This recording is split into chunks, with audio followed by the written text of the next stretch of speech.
I came away from the weekend thinking that Nico Hoerner is a part of this team, without a doubt, in my mind. I would right. Trent Grisham is sixth. Driven out to right field and deep. Low back, turning. The Red Sox are not done. And whether that excites you or absolutely terrifies you probably depends on how much faith you still have left in this front office. Because as we sit here today, with spring training in Fort Myers creeping closer by the hour, this roster is still very much a work in progress. There is talent here, no doubt. There is pitching here, absolutely. But there are also holes, big ones, and unanswered questions that can't be brushed aside with buzzwords like run prevention and identity. Yesterday was a big day for the organization. Ranger Suárez officially had his introductory press conference, and for the first time in a while, we finally heard from Sam Kennedy and Craig Breslow together, speaking openly about the direction of the team, the offseason, and what comes next. And that's what we're going to talk about today. Because the real question now isn't whether the Red Sox have improved. They have. The real question is whether they've improved enough, and whether the way they're choosing to improve actually makes sense in the context of modern baseball, and more importantly, this division. Before we get into all of that, quick housekeeping. We are exactly 70 followers away from 4,000 followers on Instagram. If you're not already following us over there, go do that right now. I'm posting daily, short-form Red Sox content, clips, reactions, quick takes, and you don't want to miss it. The handle is at Red Sox Rundown. I'll leave the link in the description and in the comments. Help us hit 4K as soon as possible. All right, let's get into it. The league has been busy. Very busy. And that matters because while the Red Sox have been talking about identity and patience, other teams have been acting. Late last night, the Mets made a massive move, acquiring right-hander Freddy Peralta from the Milwaukee Brewers. Jet Williams and Brandon Sproat head to Milwaukee, and Tobias Myers goes back to New York as part of the deal.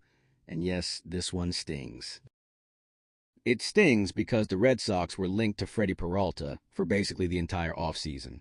From the very beginning, Peralta felt like a perfect fit. Frontline starter, swing and miss stuff, a guy who could slot right near the top of the rotation and give you legitimate playoff upside. And I won't lie, I really, really wanted Freddy Peralta in Boston. Now, I understand the cost. This was not cheap. This was not some throw-in prospect deal. This was real talent going back the other way. And by all accounts, the price the Brewers were asking from Boston would have been steep as well. We're talking about packages that included high-end prospects, guys like Franklin Arias or young pitchers with real upside. For a rental, that's a tough pill to swallow. But still, it hurts. Because this felt like one of those moments where you push the chips in just a little bit more, and instead, the Red Sox watch another team do it. But here's the reality. Ranger Suárez is now a Boston Red Sox, and that matters. Suarez had his introductory press conference yesterday, and it was refreshing. It's been a while since we've had a true in-person introductory press conference for a major edition, and you could feel that this was a meaningful move for the organization. Ranger Suárez immediately changes the complexion of this rotation. He's a ground ball machine. He's durable, he's proven, and he fits exactly what Craig Breslow wants this team to be. Pitching-centric, run-preventing, contact-suppressing. Add Suarez to what they already have, and yes, this is one of the better rotations in baseball on paper. But pitching alone doesn't win you games. And we're going to come back to that point again and again today. Because after the Peralta deal, the league didn't slow down. Cody Bellinger officially re-signed with the Yankees, which was about as surprising as the sun coming up in the morning. Once the Yankees offered him a full no-trade clause, that was it. He was always going back. The Red Sox weren't willing to do that with Alex Bregman, and the Yankees were willing to do it for Bellinger. Simple as that. And then today, MacKenzie Gore gets traded to the Texas Rangers. Another big arm off the board.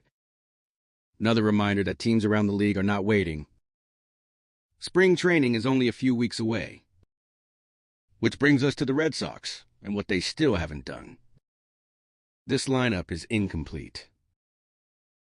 You can dress it up however you want. You can talk about internal improvements. You can talk about bounce backs and development and versatility. But the reality is simple. There is a glaring hole in the middle of the infield, and there is still a major question about where consistent run production is supposed to come from. Craig Breslow and Sam Kennedy spoke to the media yesterday, and their comments were revealing. Breslow was asked about the identity of the team, and here's what he said. I don't think there's a question anymore that the identity of our team, the strength of our team, is going to be our pitching and our ability to prevent runs. So when one opportunity was closed off, I wouldn't say there was a strong pivot so much as there was an opportunity to reassess the opportunities in front of us and remain anchored to that commitment to improve our team. Okay, let's pause there. Pitching, run prevention, that's the identity. Are we sure about that? Because yes, this team is going to pitch well. With Suarez, with the rest of the rotation, with the depth they've built, the Red Sox are absolutely positioned to be one of the better pitching teams in baseball. But preventing runs doesn't stop at the mound. Defense matters. And this is where things start to feel a little disconnected from reality. This was the same team that led all of Major League Baseball in errors last season. The same team that consistently struggled with routine plays in the infield. The same team that far too often turned clean innings into extended disasters because they couldn't convert outs. So when I hear our identity is run prevention, I have to ask, based on what? Because pitching can only do so much if the ball keeps hitting the ground and nobody's there to field it cleanly. To Breslow's credit, he acknowledged that. In his next quote, he said, "It's really important that we improve our defense, particularly our infield defense. Any additions that we may make will be very mindful of the defensive skill set." And there it is. That's the pivot. At the start of the offseason, the message was clear. The Red Sox needed a big bat, middle-of-the-order power, a legitimate threat, a guy who could change the game with one swing. And they didn't get it. Pete Alonso is on the Orioles. Kyle Schwarber stayed in Philadelphia. Alex Bregman is a Chicago Cub. Kyle Tucker is a Dodger. Every single one of those bats, gone. So now the focus has shifted. Defense over power, pitching over offense, run prevention over run creation. And look, that approach can work, to a point.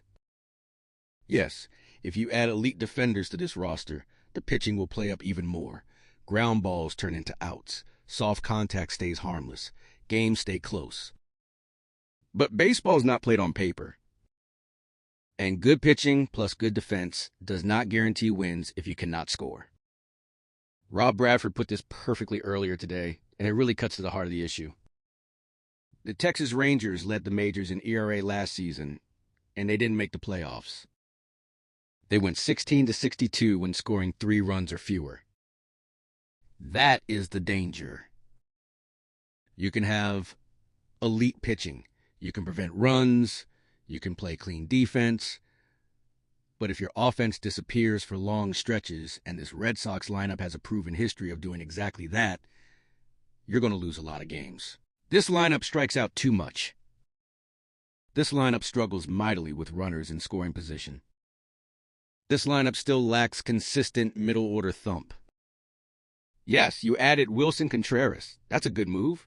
He brings experience, he brings some power, he brings versatility. But you also lost Alex Bregman. You're still trying to replace the 40-home run upside of Rafael Devers when he's at his best. And you haven't done that. So the question becomes, how are you scoring 4, 5, 6 runs on a consistent basis? Because if you don't, none of the rest of this matters. That's why I want to ask you right now, what matters more? Type H if you think hitting an offense is the bigger priority. Type D if you think defense and pitching matter more. Let me know in the comments. Now let's talk about the infield, because this is where everything starts to come into focus. There is a growing assumption inside the organization that Marcelo Mayer is going to play a major role next season. The question is, where? Craig Breslow wouldn't commit publicly to Mayer at second or third base, but according to team sources, there is a preference for Mayer at third. That's important. After Bregman's injury last season, Mayer played well at third. And there's logic here, keeping him on the same side of the field as shortstop, where he's most comfortable. But if Mayer is at third, that has a ripple effect. That essentially rules out Isaac Paredes as a fit at third base. Could you move Paredes to second? Maybe, but that's not really his strength. And if defense is truly the priority, that move doesn't line up. So now we're back to the same question. Who is your second baseman? Because right now you don't have one. Trevor Story has regressed defensively. You don't know if Mayer can stay healthy for 100-plus games. You don't have a clear everyday option at second. And Wilson Contreras is playing out of position at first base. That is a problem. Chris Cotillo added fuel to the fire today with a vague but telling report. He made it clear that he doesn't know timelines or specific names, but he does know that the Red Sox are involved in serious trade talks across the league to add a positional player. That tells us two things. One, the front office knows this roster isn't finished. Two, they're exploring multiple paths. And when you connect the dots, elite defense, second base need, preference for Mayer at third, one name keeps popping up. Nico Hoerner. Jen McCaffrey reported that Hoerner would be a perfect fit based on everything she's hearing. And when you look at the profile, it's easy to see why. The Cubs, according to The Athletic, would want a big league pitcher with upside plus a top prospect in return. That's a lot. We're talking about a package that could include someone like Connolly Early plus Franklin Arias for a rental. And yes, that's painful.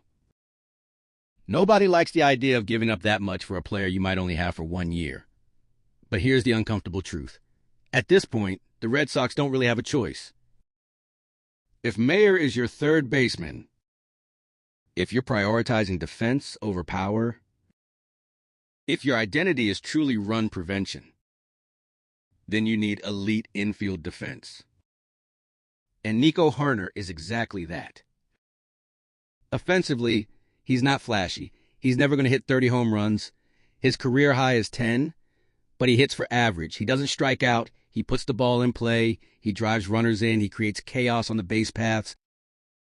And when you look at the metrics, it gets even more convincing. Elite whiff rate. Elite strikeout avoidance. Strong expected batting average. 98th percentile range. 97th percentile fielding value. 95th plus percentile base running. That matters. Especially for a team that strikes out too much and wastes too many scoring opportunities. Is it an overpay? Probably. Do I love giving up Connolly Early and Franklin Arias? No. But what's the alternative? Going into the season with a patchwork infield and hoping everything breaks, right? That's not a plan. Ken Rosenthal did say earlier today that he doesn't think the Cubs will trade Hoerner, but he also said that if the price is right, anything is possible. So I'll ask you again. Type T if you'd make the trade. Type P if you'd pass. Let me know. Because one way or another, the Red Sox have to make a decision soon. Spring training is coming. The league isn't waiting. And this roster, right now, is not complete. Thanks for watching this edition of the Red Sox Rundown. If moves happen, we'll be here. Make sure you subscribe. 10K by opening day is the goal, and we're getting closer every day. We've got another video coming this weekend, a Q&A with some great questions you all sent in. Until next time,